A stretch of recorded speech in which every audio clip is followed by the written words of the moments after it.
জামদানিকেই ধরা হয় মসলিনের উত্তরাধিকারী হিসেবে। আর যে জামদানিকে সবাই চেনে এবং জানে তার দেখা পাওয়া যায় সেই খ্রিস্টপূর্বাব্দ সময় থেকে।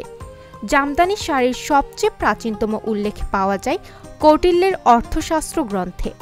এছাড়াও Periplus of the Erythraean Sea বইতেও এর উল্লেখ পাওয়া যায়। সেখানেও বঙ্গ অঞ্চলের মিহিন বস্ত্রের কথা উল্লেখ আছে।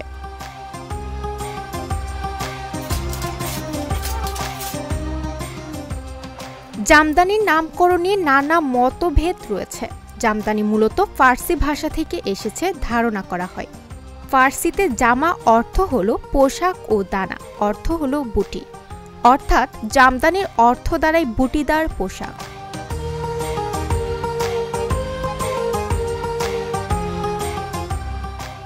ঢাকায় মসলিন ও জামদানির স্বর্ণযুগ ধরা হয় মুঘল আমলকে।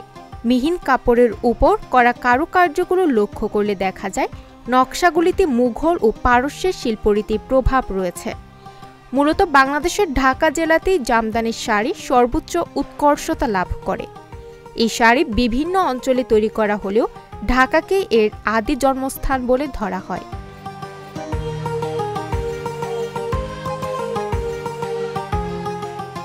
নারায়ণগঞ্জের সোনারগাঁও, রূপগঞ্জ, ২৫০০ তাঁতিদের নিপুণ হাতে তৈরি জামদানি শাড়ির সুনাম দেশ বিদেশে এখনো ছড়িয়ে আছে।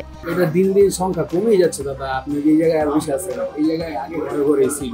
ভালো করে একটা অনুদান পাই না, একটা লোন পাই না। আমি একটা লোন পাইলে আমি শাড়ির আর ব্যবসাটা আমি আরো বড় করে তুলতে পারতাম। আমরা প্রকৃত মাঠে যারা কাজ করি তাদেরকে দিন আনি দিন খাওয়ার মতো অবস্থা। সরকার থেকে যদি আমরা কিছু অনুদান পাই তাহলে আমরা ব্যবসা বাণিজ্য করতে মোটামুটি ভালো হইতো। এই শাড়ি শুধু দেশে নয় বিদেশেও রয়েছে ব্যাপক চাহিদা।